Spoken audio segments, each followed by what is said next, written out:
In the United States and Canada, as in most countries, people like to invite guests to their homes, but sometimes misunderstandings occur and embarrassing things happen. Everyone seems to have a story about a difficult situation involving a guest. We're going to look at some of those stories today, then ask people what they would do in these sticky situations. Let's take a look. I was invited to a party, and I arrived an hour early. I thought it would take me longer to get there.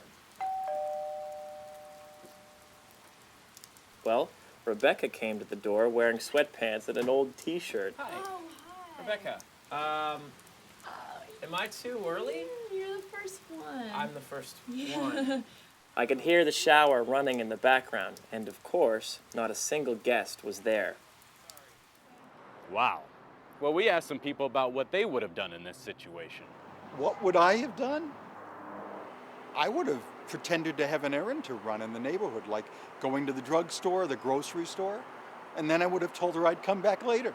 If I were him, I would have apologized and then offered to help with things like setting the table.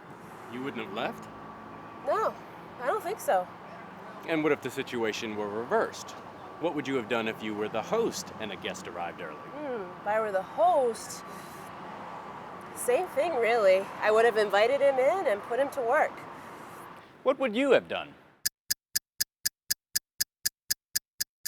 Now let's take a look at another predicament. I invited my boss and her husband to dinner the other night. We had a great time, but she just wouldn't leave. By midnight, my husband and I were so exhausted. Finally, my husband fell asleep at the table.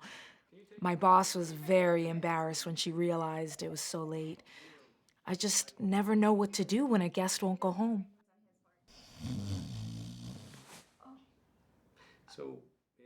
What should the host have done?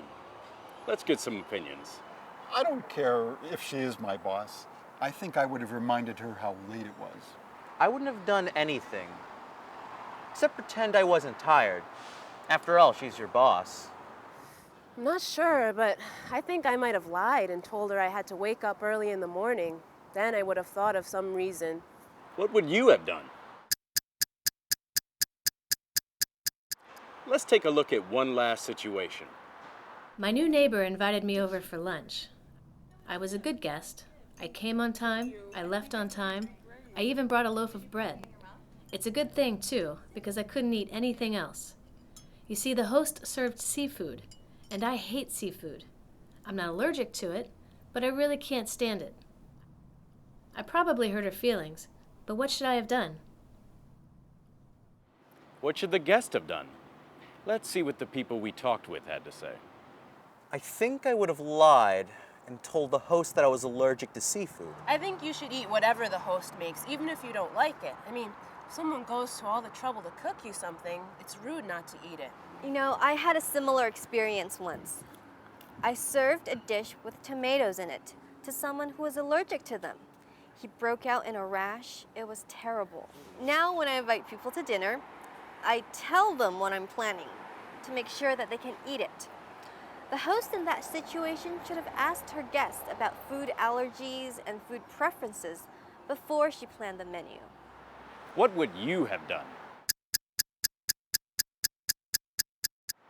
We've heard a number of practical solutions to some difficult guest situations. Now you should be ready for anything.